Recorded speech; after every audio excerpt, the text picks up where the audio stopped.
Hello aspirants, कैसे हो सब? तो स्वागत है अपने यूट्यूब चैनल पर अकबर आयस एकेडमी। चलिए आज की ताज़ा खबरें देखते हैं। नीचे से जाते हैं। By RBI wants hedge against dollar reliance but no push for de dollarisation. ठीक है, ये एफडीआई फ्लोज फॉरेक्स रिजर्व्स देख सकते हैं थोड़ा बहुत। Moths make reproductive choices based on how plants sound. The new oil fields bill concerns it raises about states rights. ठीक है, ऑयल फील्ड्स। ठीक है, देख सकते हैं। Government versus house, ruling parties blocking. कौन एमपी है क्या? AICC, Venkaiah Naidu. Don't disrupt House of debate. In Parliament, government needs to be open to critique constructively. Opposition must accept people's mandate. All is not well with soil. Fertilizer subsidies are causing a skewed nutrient profile for farm productivity and human health. This must be addressed. करना पड़ेगा। ये भी सही है। The rule of spectacle. मैं Pushpa to. TB warning देखा है हमने वैसे। सप्लाई चेन गैप्स फिर भी देख सकते हैं एक बार।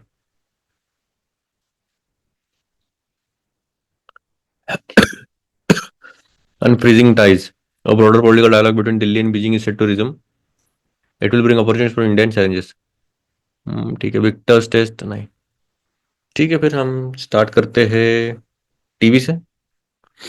टीबी सॉइल, पार्लियामेंट डिस्कशन, न्यूअल फील्ड, एफडीआई फॉरेक्स। ये भी है पर इतना नहीं है ये। तो किधर से करें, बड़े वाले से करें या छोटे वाले से करें? चलो बड़े वाले से ही करते हैं।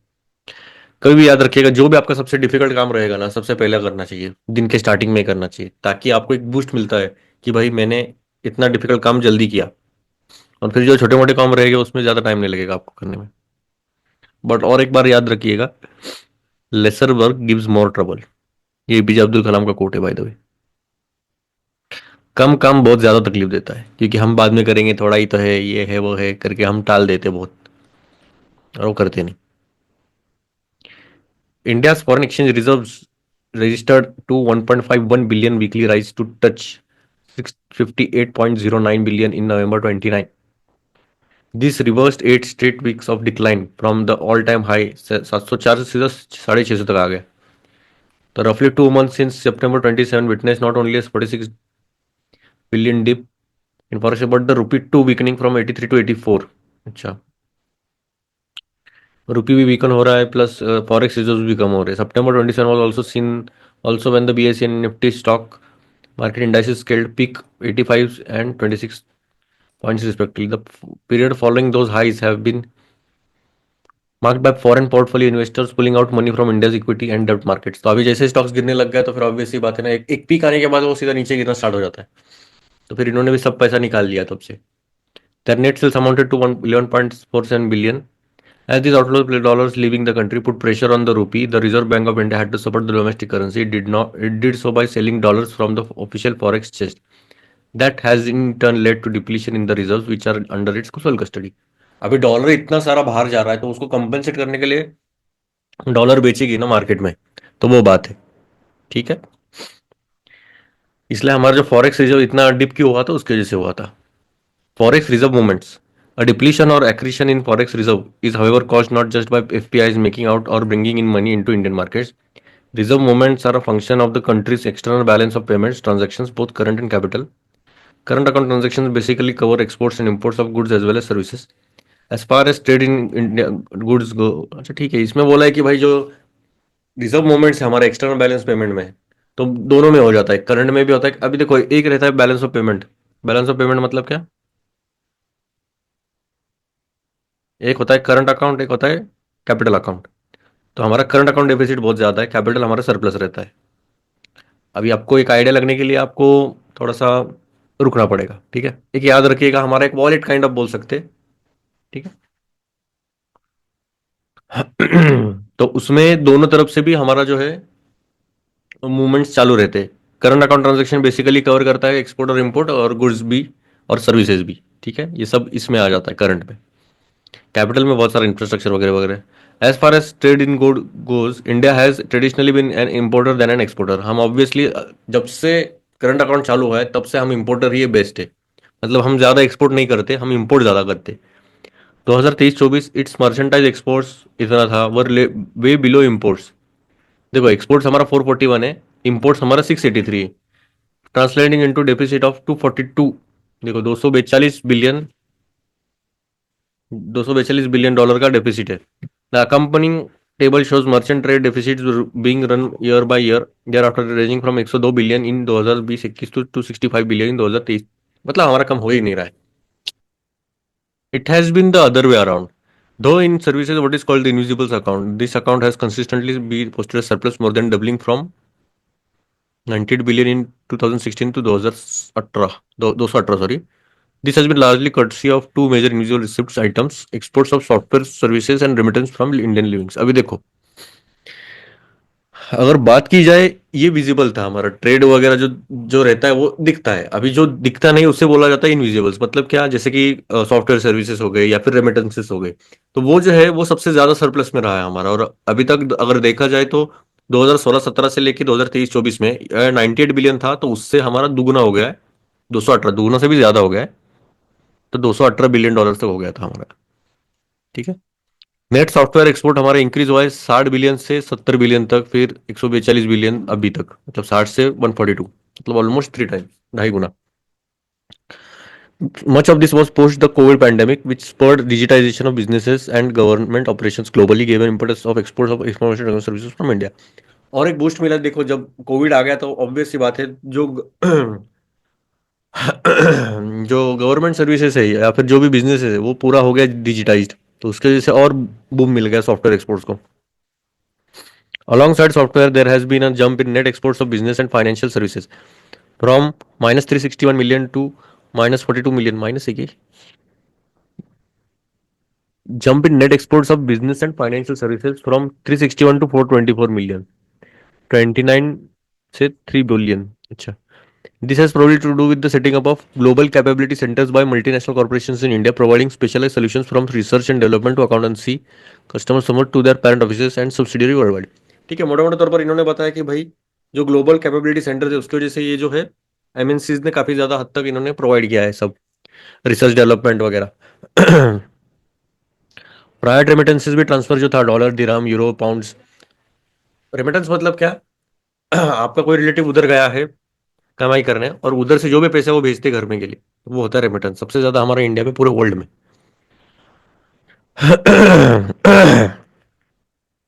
Private remittance transfers dollars and dirhams euros तो पाउंड्स जितना भी घर पे भेजा जाता है, तो वो पहले थोड़ा डिप हुआ, $63 बिलियन था 2011-12 में। वहां से सीधा 56 हुआ 2016 में, फिर 101 हुआ 2022-23 में, और अभी 106 हुआ 2023-24 में। मतलब ये हमारा जो पूरा ट्रेंड है कि फॉरेक्स रिजर्व के मूवमेंट्स कैसे हो रहे। पहले तो इन्होंने बताया कि हमारा ट्रेड कैसा है, फिर उन्होंने बताया कि हमारा सॉफ्टवेयर का एक्सपोर्ट्स कैसे हो रहा है, क्यों उसकी वजह से क्यों बढ़ रहा है, फिर प्राइवेट रेमिटेंस क्यों नीचे, पूरा एक ग्राफ बताया इन्होंने। तो आपने अगर प्राइवेट रेमिटेंस का ऐसे ग्राफ निकाला कि भाई पहले 63 था, फिर 56 हुआ, नीचे और गया, फिर 101 हुआ, फिर 106 हुआ, तो ऐसे ग्राफ भी निकाल के रख दिया ना, काफी हो जाता है। अभी current account relief, net impact of expanding invisible surpluses together with widening merchandise export deficits has been to bring down the imbalances in India's overall external current account रहेगा obviously. The current account deficit which had climb to 78 billion in 2011-12। तो अभी current account में deficit कितना है देख सकते हो आप, यहाँ पर देखो पूरा दिखा है कि इनविजिबल सरप्लस कितना है हमारा, ट्रेड डेफिसिट कितना है, और कैड अगर देखा जाए करंट अकाउंट में देखा जाए दोनों को माइनस करके तो इतना है। ठीक है। कैपिटल इनफ्लो इतना था, रिजर्व इंक्रीज कितना हुआ तो माइनस हुआ, तो बाद में सरप्लस हुआ, फिर माइनस हुआ, फिर सरप्लस हुआ। यहाँ पर आप देख सकते हो, ये भी फॉरेन एक्सचेंज रिजर्व है हमारा पहले। अच्छा ये जुलाई, अच्छा ये एक साल का निकाला है इन्होंने, पूरा 652 से 658 आ गया, पूरा ऊपर 704 तक आ गया था, अभी सीधा ड्रॉप होने लग गया है। ठीक है, कोई नहीं।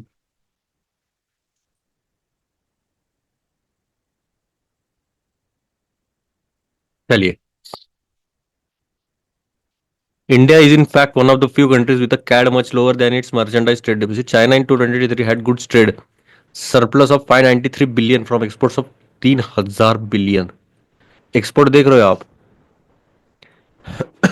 चाइना करता है 3000 बिलियन का एक्सपोर्ट, और इंपोर्ट करता है बस 2,500, मतलब नेट अगर देखा जाए तो ऑलमोस्ट 600 बिलियन के आसपास नेट है इसका. But it also unlike India had a 340 billion invisible deficit, reducing its aggregate current account surplus to 252 billion.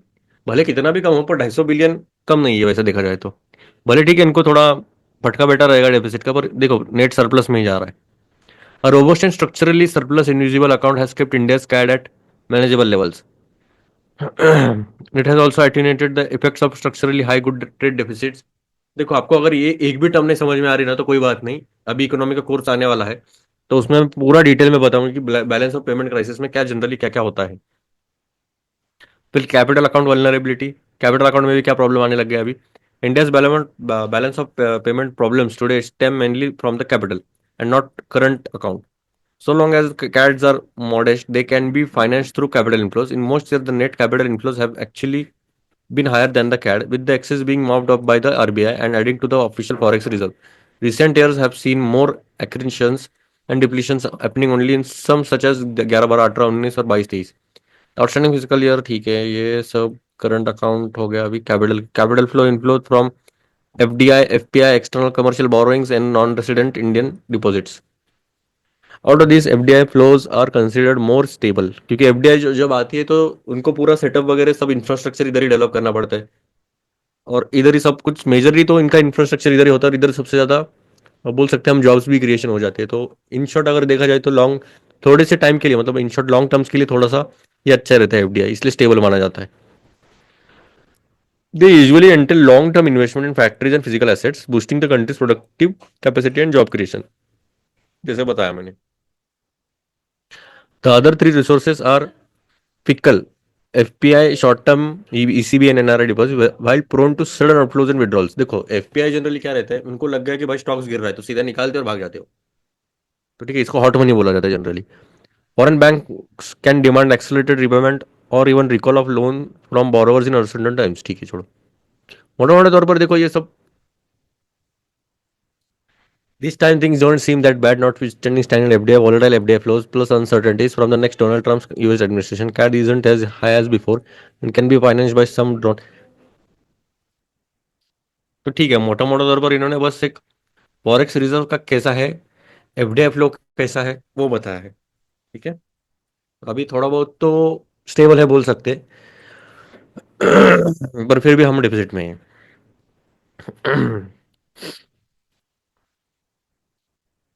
The new oil fields bill concerns it raises about states rights. Rajya Sabha past, अच्छा ठीक है थोड़ा zoom in करता हूँ.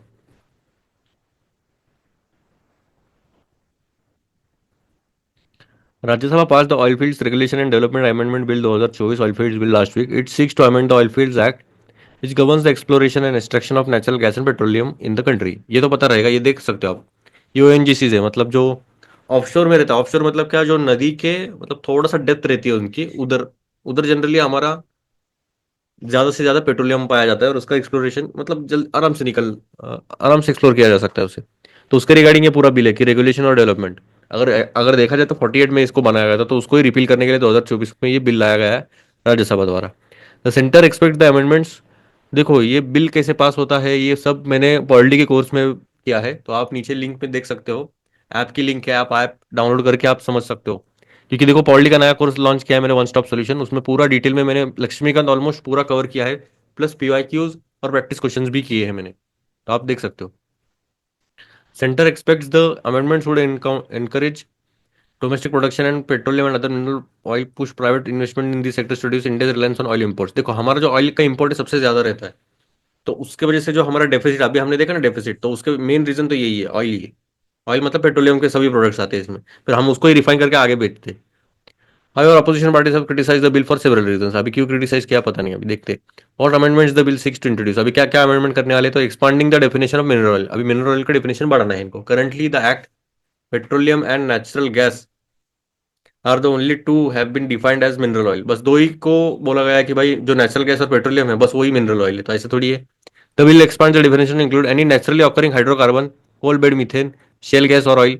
मतलब ये थोड़ा expand करने की कोशिश कर रहे हैं कि भाई coal bed methane, shale gas और हाइड्रोकार्बन भी आना चाहिए इसमें. However, the bill clarifies that the definition will not include coal, lignite, helium occurring in association with petroleum or coal or shale. तो जो इसके साथ नहीं आता है, तो वो क्या बोलते हैं कि भाई जो कोल, लिग्नाइट, हीलियम आता है तो वो नहीं इसमें आ जाएगा, भले वो पेट्रोलियम के साथ मिलता है. Introducing petroleum lease. The act defines and regulates a mining lease. The bill seeks to replace it with a petroleum lease, which has been defined as prospecting, exploration, development, production, making merchantable, carrying away, or disposing of minerals. All the mining leases currently in use will remain valid, and none of these leases will be altered to the disadvantage of the lessee during the period of the lease. मतलब भाड़े पे दे सकते हैं ये, petroleum lease दे सकते हैं. Expanding centre regulatory power, तो centre के पावर थोड़े बढ़ा दिए गए इसमें. To make rules on matters such as the grant of lease, deciding the terms and conditions of the lease, conservation, development of mineral oils, methods for producing oil. According to the Legislative Research Organization (PRS), the Oilfields Bill retain these provisions, further expands the center's power by allowing it to make rules for leases to reduce greenhouse gas emissions, sharing of oil production and processing units, merger of lease and resolving disputes on leases. मतलब पूरा तरह मतलब एक थोड़ा centre की regulatory power थोड़ी सी ज्यादा बढ़ाएगा इसमें. Decriminalization of offences. The bill seeks to scrap criminal punishment for those who contravene provisions of the Oilfields Act, replacing it with fines. अभी बस फाइन्स देने पड़ेंगे, ज्यादा कुछ ऐसा क्रिमिनल पनिशमेंट जैसा नहीं देंगे, वो बस फाइन देना पड़ेगा, मतलब सिविल टाइप में दिया है इन्होंने. Currently under the act, any violation of its prisoner connected rules passed by the center may be punished up to 6 months in imprisonment. 6 महीने की जेल और 1,000 का फाइन था. पर the bill instead penalty up to 25 lakh किया इन्होंने, और possibility of further penalty of 10 lakh per day starting from the date of the first penalty if the violation persist. इन्होंने बोला कि भाई प्रिजनमेंट छोड़ दीजिए, 25 लाख का कर देंगे सीधा, और उसमें भी अगर वो फिर भी परसिस्ट करता है तो हर दिन 10 लाख का लगेगा penalty. The bill also adds the following offenses: undertaking activities related to mineral oils, such as exploring, prospecting, production without a valid lease, non-payment of royalty according to PRS. PRS क्या है मुझे बताना. अब ये क्रिटिसाइज क्यों कर रहे हैं, हर एक प्रोविजन में क्रिटिसाइज कर सकते हैं ये. अभी ये बोल रहे हैं कि जो राइट है स्टेट्स के वो अफेक्ट हो सकते हैं, जैसे कि एग्जाम्पल के तौर पर द्रविड़ा मुन्नेत्र कजगम DMK MP जो है, वो बोल रहे हैं word mining is being replaced only to take away the rights of the states. He demanded that the bill be sent to a select committee of parliament for review. अभी mining जो generally देखा जाए तो state के under भी आता है, तो वो राइट्स पूरा सेंटर की तरफ जाएंगे. तो इसके लिए ये बोल रहे कि जो एक कमिटी होनी चाहिए पार्लियामेंट की, वो रिव्यू करेगी. On July 25 this year, 9 judgments of Supreme Court held that states had the exclusive power to tax mining activities, collect royalties from mining leaseholders. तो सुप्रीम कोर्ट ने बोला है कि भाई जो टैक्स आप माइनिंग एक्टिविटीज से निकाल सकते हो वो बस स्टेट्स की ही पावर है, पार्लियामेंट की नहीं है. आप रॉयल्टीज भी कलेक्ट कर सकते हो जो भी माइनिंग लीज पर दिया है. This power the court held stems from entry 50 of the state list. ठीक है, 3 लिस्ट होते हैं, सेंटर, स्टेट और कॉन्करेंट. स्टेट सेंटर में ऑलमोस्ट 97 लिस्ट रहते, इसमें भी ऑलमोस्ट मेरे हिसाब से 66 या 67 रहते, और इसमें और थोड़े कम रहते. तो एंट्री 50 जो है स्टेट लिस्ट की, वो इसमें ये पूरा माइनिंग का राइट्स देता है. राइट, स्टेट्स का जो पावर है इम्पोज टैक्स के मिनरल राइट्स ले सकते हैं. However if mining leases are replaced with petroleum leases in the oil fields act, the law would fall under entry 55 53 of the entry union list. This gives power to the parliament to create laws regarding the regulation development of oil fields, mineral oil resources. देखो, थोड़ा सा tweak किया, सीधा जो entry हो रही है वो यूनियन लिस्ट में जा रही, तो इसलिए इनको डर है कि भाई जो पहले माइनिंग का जो राइट्स था टैक्सेशन का, तो वो भी उसमें से निकल जाएगा इनका. इसलिए थोड़ा डेंजरसली इन्फ्लेमेबल बोल रहे कि भाई हो सकता है. ये एक कंसर्न था, और एक another concern is that the provisions of the bill give private players a certain amount of description how in they operate. तो इनको जो जो प्राइवेट प्लेयर्स है उनके थोड़े से मन मर्जी के मालिक होने वाले इस फील्ड में, तो इनको ऐसा मानना है. This would happen as the bill remove the possibility of criminal punishment. देखो, क्रिमिनल पनिशमेंट नहीं है तो आप पैसा देके भी काम चला सकते हो, समझ रहे हो. तो ये प्राइवेट प्लेयर्स के ऊपर थोड़ा सा ज्यादा ही निर्भरता दिखा रहा है. Critics have also claimed that a larger role of private players in the oil and petroleum sectors could lead to severe environmental impacts. अगर आप प्राइवेट प्लेयर्स को दे रहे तो वो थोड़ी एनवायरमेंट देखेंगे, वो तो प्रॉफिट देखेंगे, मोटा मोटा तौर पर देखा जाए तो. FDI फ्लो हो गया, ऑयल फील्ड्स हो गए. Don't disturb the house, chances कम है इसमें कुछ, ये सब ऊपर ऊपर की बात है, चांसेस कम ही है. मैं चांसेस आप पढ़ सकते हो, ये पढ़ना पड़ेगा. All is net well with soil. वैसे मोटा मोटा तौर पर तो आइडिया लग गया है कि क्या बोलने वाले, फिर भी थोड़ा सा अच्छे से और हो गया तो कोई प्रॉब्लम नहीं है.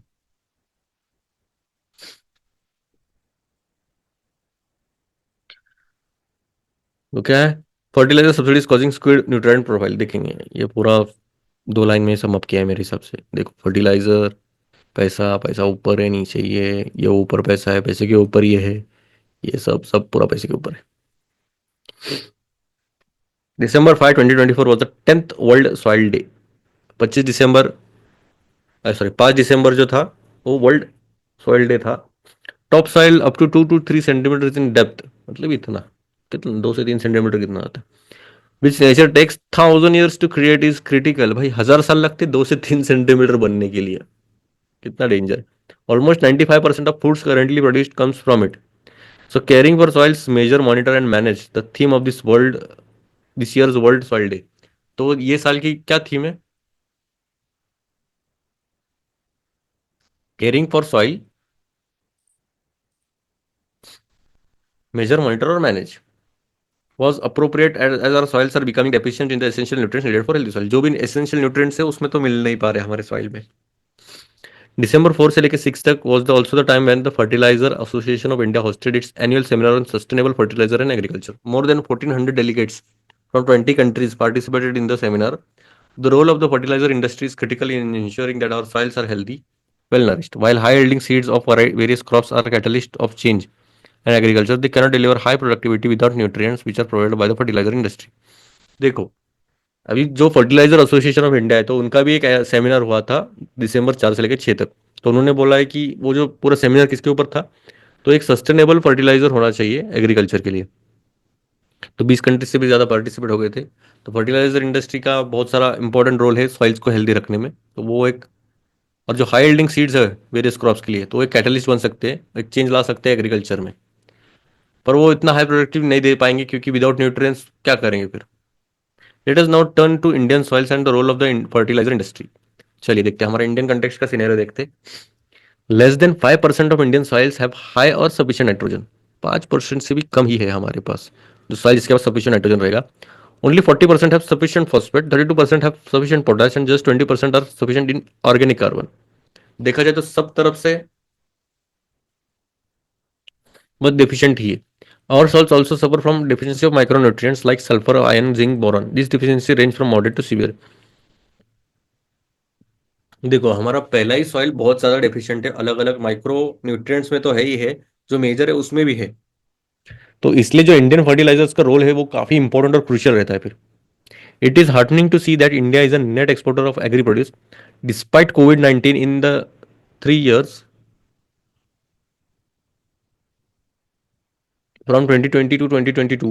India exported about 85 million tons of cereals। This was after receiving cereals nearly free of cost to more than 813 million people। India is by far the largest exporter of rice in the world। Rice सबसे ज्यादा हम export करते हैं, even serials भी हम export करते हैं अच्छे खासे स्केल पर।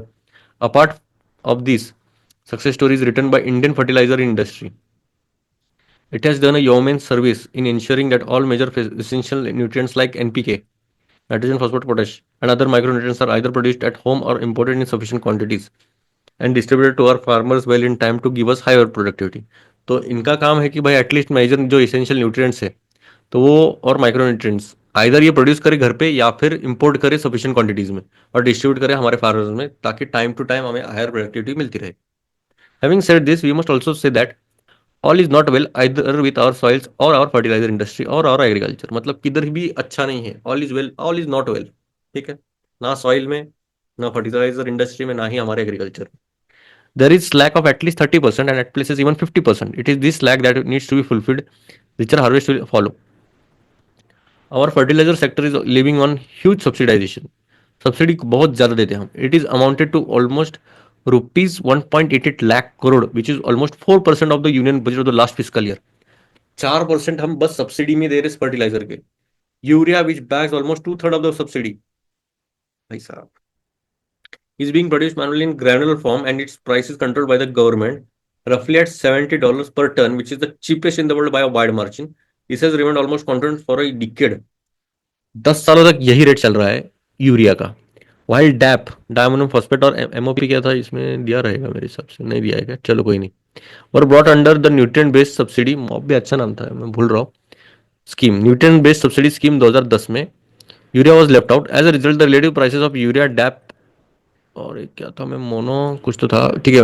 Mop were highly distorted was the use of this essential fertiliser in most of the major agriculture states. Nitrogen is being over use compare to the, देखो जिधर ज्यादा आपको सब्सिडी मिल रही है, समझो आपको नाइट्रोजन में सबसे ज्यादा सब्सिडी मिल रही है, आपको बहुत ज्यादा सस्ता मिल रही है, ये आप बहुत ज्यादा लाओगे और ज्यादा से ज्यादा यही डालोगे, तो उससे क्या होगा, आप समझ रहे हो। फिर anything in excess is harmful. कुछ भी एक्सेस में, कोई भी चीज रहने दो, कोई भी मीठा ज्यादा खाया, पता है आपको क्या होने वाला है। ओवर एक्सरसाइज की, ज्यादा पानी पिया, बस वही नहीं है, बहुत कुछ है, ठीक है। और बहुत लोग जबरदस्ती पानी पी जाते हैं, पता नहीं क्यों। मतलब आपकी बॉडी एक इंडिकेटर की तरह काम करती है, उसको जब प्यास लगेगी वो बताएगी आपको कि आपको पीना है। अगर आप तब नहीं पीते तो तब प्रॉब्लम होगी। अभी बॉडी की डिमांड ही नहीं है पानी की और आप सीधा डालते छूट रहे हो, तो फिर फायदा नहीं है, छोड़। P and K are under use, तो इसलिए पोटेशियम पोटेशियम ये फॉस्फेट और पोटेशियम ये काफी अंडर यूज हो जाता है। Punjab is a classic example where the NPK balance has gone for a toss compare to recommended dosage per the package of I guess 4:2:1 रहता है ना। Punjab is using 61% more nitrogen than is needed, 89% less K, and 8% less P. Similarly, Telangana is over using N by use 54%, 82% K less और 13% less P. The situation in other states is also similar. मतलब कोई भी state देखो majorly जो एकदम develop भी है या फिर नहीं भी है, इतने पढ़े लिखे स्टेट्स भी ऐसे कर रहे हैं। As a result, farmers see a lot of greenery in their farms due to high use of nitrogen, but not enough grain due to relatively lower doses of P and K. हरा भरा खेत तो दिख रहा है पर ज्यादा grain नहीं है उसमें, क्यों? क्योंकि लो डोजेस है पी और K. Highly imbalanced use of NPK and the neglect of micronutrients leading to sub optimal results on agriculture productivity and thereby farmers profitability is largely caused by the fertilizer subsidy policy. Think of the fact that the nutrient use efficiency of our current fertilizer use is not more than 35 to 40%. The rest of the fertilizer's quantity exposing nitrogen is going into the atmosphere as nitrous oxide, which is 273 times the carbon dioxide. अभी आप nitrogen use कर रहे हो, वो जाके nitrous oxide बन रहा है, और वो जो है ओजोन डिप्लीशन में भी बहुत डेंजरस रहता है, जो 270 टाइम्स ज्यादा है कार्बन डाइऑक्साइड के। It is ironic that the massive subsidy on urea is actually creating more poison in the atmosphere that increasing grain yields. जमीन पे उतना पोल्यूशन नहीं हो रहा जितना आसमान में उतना पोल्यूशन हो रहा है। On top of this, at least 20 to 25% urea is being diverted to non-agriculture uses, also making to neighboring countries. This must change. तो देखो 20 से 25% जो है वो डाइवर्ट किया जाता है नॉन एग्रीकल्चर यूजेस के लिए, तो वो भी गलत है।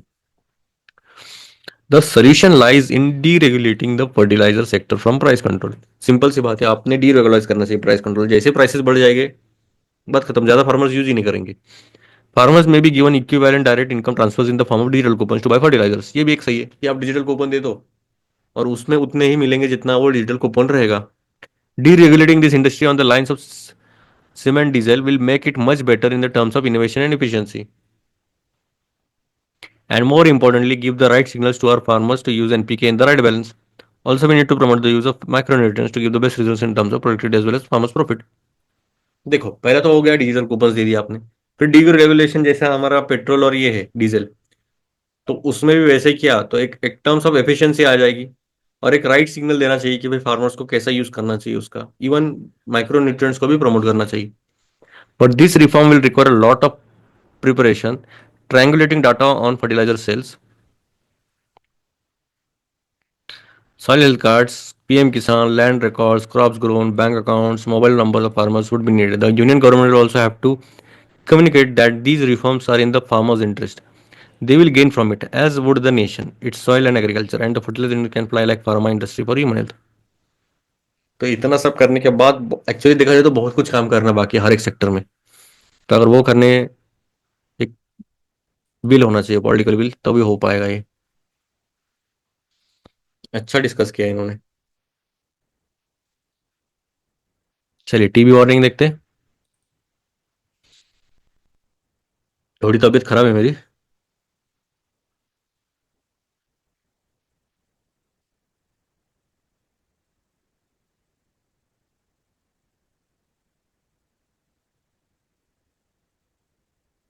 TB warning. Last month the World Health Organization report on the global burden of tuberculosis listed significant positives in India's fights against disease. हमने देखा था वो आर्टिकल, मेलिंडा गेट्स वाला, The country has registered 18% decline in TB incidence in the past 10 years and nearly 25% fall in the deaths due to the disease in the same period. However, one key takeaway of the report was also that India is not on course to achieve its target of eliminating TB by 2025. ये भी एक problem है. 2025 तक हम पूरी तरह खत्म नहीं कर सकते. The long-standing challenge to ensure that patients do not give up on the therapy midway has at best been addressed partially. The center's program to procure and supply TB drugs to states has progressed in fits and starts. The supplies were erratic between 2022 से 22 and when a major section of the government machinery had to mobilize to combat COVID pandemic. Now an investigation by this newspaper has revealed that supply chain gaps have not been completely plugged. The government has denied shortages, but its response appears convincing. In the past, has cried off its responsibility at the last minute and told states to tap alternative sources because supplies got delayed due to unforeseen or extraneous circumstances. As it embarks on an ambitious project to reduce TB incidence and mortality in 347 worst affected districts by March 2025, the Union Health Ministry must make sure that government pharmacies in these areas have enough reserves. Forcing government TB centers to ration drugs would defeat the program's purpose. मोटा मोटा तौर पर देखा जाए तो ये supply की बात कर रहे हैं तो देखा जाए तो जब कोविड आ गया था तब थोड़ा डिस्टरप्शन हुआ था सप्लाईज में जो सप्लाई चेन गैप्स है तो वो पूरी तरह से अच्छे से यूटिलाइज नहीं हो पा रहे थे तो जाहिर सी बात है तब तो बहुत कुछ चल रहा था इसलिए टीबी के केसेस भी बढ़ गए रहेंगे पर थोड़ा डिले और अनफोर्सिंग अनफोर्सिन जो सर्कमस्टांसेस थे तो उसकी वजह से हो सकता है तो थोड़ा सा रेशन करना चाहिए ड्रग्स को the repeated instances of drug shortages many of them due to bureaucratic red tape are particularly frustrating because the country is almost self sufficient in TB medicine देखा जाए तो हम सेल्फ सफिशिएंट है TB medicine में फिर भी हमें import करना पड़ रहा है क्यों क्योंकि ब्यूरोक्रेटिक रेड टेप है और ड्रग का शॉर्टेजेस तो ऐसा कुछ है नहीं हमारे When stocks are adequate, government medical centers provide patients with medicines for 3 months. This obviates the need for frequent visits to a healthcare facility. However, chances of interruption in therapy increase when the critically ill or their family members. By all accounts, large majority of them are from lower income groups. Need to visit a medical center every few days or are forced to buy drugs from a private pharmacy. Problem क्या है देखो आप समझो 3 महीने का आपका ये सब है तो आपको 3 महीने का पूरा मेडिसिन प्रोवाइड कर देना चाहिए पर वैसे नहीं करते वो क्या बोलते हैं हर 10 दिन बाद हर 15 दिन बाद आना चाहिए और वो भी कौन सी इसमें और जो भी आपको ड्रग्स बोलेंगे वो प्राइवेट फार्मेसी में ही आपको लेने हैं TB patients are severely immunocompromised even a day's break in therapy can lead to a relapse of symptoms and make patient vulnerable to the drug resistant strains of TB अगर थोड़ा भी चूक हो गया तो फिर से वो सिम्टम्स आ सकते हैं In September, the government approved the use of new therapy which can improve treatment outcomes considered for patients of multi-drug resistant TB for the more than 75,000 people who get affected by this more virulent form of the disease every year. Timely access to medicines could be a matter of life and death. It's time the government makes uninterrupted supply of drugs a priority. मतलब मोटा मोटा तौर पर देखा जाए तो supply chains के ऊपर ही बोला गया है इन्होंने ठीक है आई गेस सब हुआ है मेरे हिसाब से medicine heals doubts as well as diseases I hope so हो गया है हम 3 से 4 आर्टिकल तो हो गए इधर क्या है कोकेन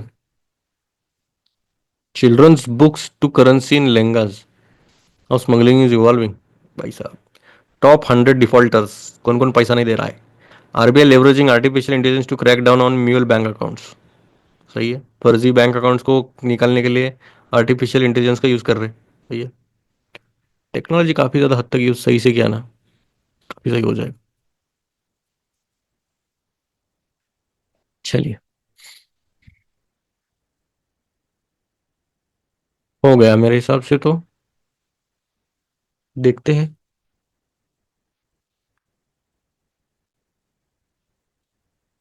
बाकी थोड़ा सा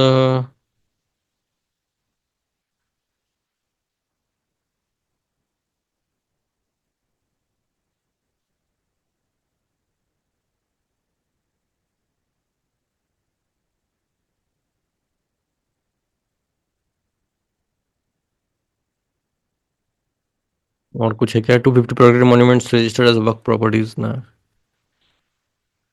notes on Mumbai gala star studied inauguration reveals new government Shahrukh Khan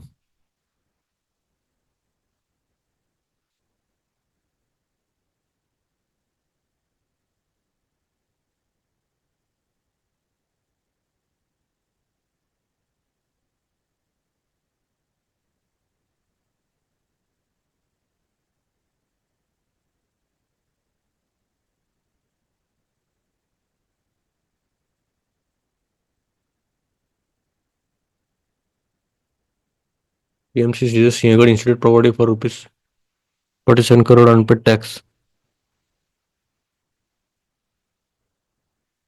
Bowden photo studio shop fire.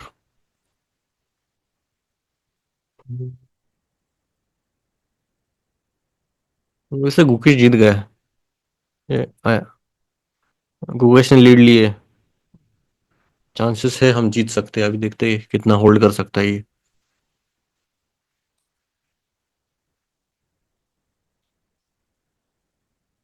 चलिए फिर मिलते हैं नेक्स्ट इसमें। डाउनलोड करें ऐप और पाए वो उसका आनंद। ठीक है, चलिए फिर, जय हिंद।